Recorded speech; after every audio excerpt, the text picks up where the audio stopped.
Good evening and welcome to the Business Day. I'm Milton Walker. The Statistical Institute of Jamaica, Statin, has released data showing growth in the July to September quarter was faster than previous estimates. The new data show growth was measured at 0.6% in the 3 months. That's up from the estimate of 0.3%, which was released by the Planning Institute of Jamaica, TVJ, earlier this year. The growth was led by expansion in services, particularly the hotel and restaurant industry, as tourist arrivals increased. It was enough to offset a decline in the goods-producing sector, which was weighed down by reduced production in the agriculture, mining and construction sectors. As 2019 draws to a close, business leaders are weighing in on the economic achievements of the year. Many admit that while the economy is trending in the right direction, some strategic areas for growth are still lagging. TVJ's Andrew Laidley reports. This year, unemployment fell to an all-time low. More Jamaicans were employed than at any other time in the nation's history. The island's debt was significantly reduced, allowing the government to spend on other areas like suppressing crime and improving social welfare. But as PSOJ President and EPOC co-chair Keith Duncan explains, it wasn't enough to mask the ongoing issues of corruption and unaccountability, which the country failed to adequately address in 2019. Therefore, Michael Leachin, as they laid out the commitments of the EGC and gave it to the ministries, departments and agencies, have they been able to achieve all that they wanted? No. So you need to ramp up accountability. So I couldn't agree with him more there. Mr. Duncan is also critical of how the government has handled its own public sector transformation initiative.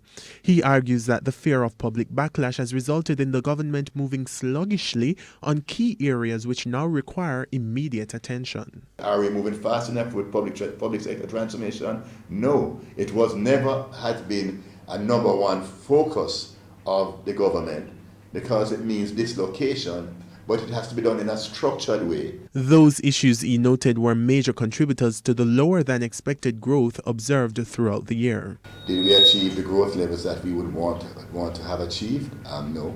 I believe we ended 18-19 fiscal year at a growth level of 2%. That was moving in the right direction. However, we then were impacted by the fallout in the mining and quarrying with the closure of the Gisco plant at Alpat. The temporary closure for the next 18 to 24 months, and you'd have seen that mining contracted in the most recent PIOJ projections by 18.5%. So what you have had is that the service sector has to compensate for the fallout in the goods producing sector. Director General at the Planning Institute of Jamaica, Dr. Wayne Henry, says inclusive growth has also been elusive. I would say areas to improve in would be continued to strive for continued growth, more robust levels of economic growth, and we are careful to speak about inclusive growth, because you can grow an economy and the people are left behind, right? So you can have the rich getting richer, the poor getting poorer, so you see widening disparities. Dr. Henry argues that the failure to start the major road construction project from Harbourview in St. Andrew to St. Thomas also weighed on growth. As the major infrastructure development program, MID-P, came to an end, we had hoped that the Southern Coastal Highway Improvement Project, SCHIP, would have started and sort of a knock-on that you would just flow smoothly one after the other, but we've seen a sort of delay in getting the SCHIP up and running.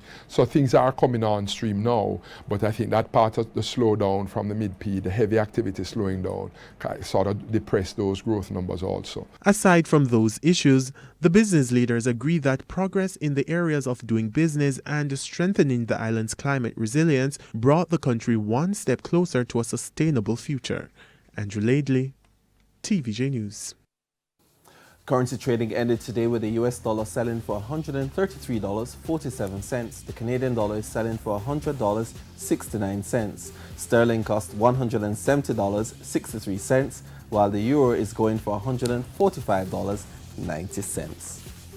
Stock trading ended with the JC index posting a 3,095-point gain, while the junior market lost 77. The top performers of the day were Epley, Pulse, Paramount Trading, Jamaica Producers and Kingston Properties. On the losing end were Caribbean Cream, General Accident, Everything Fresh, Lasco Distributors and Fontana. That's the Business Day. I'm Milton Walker. Good evening.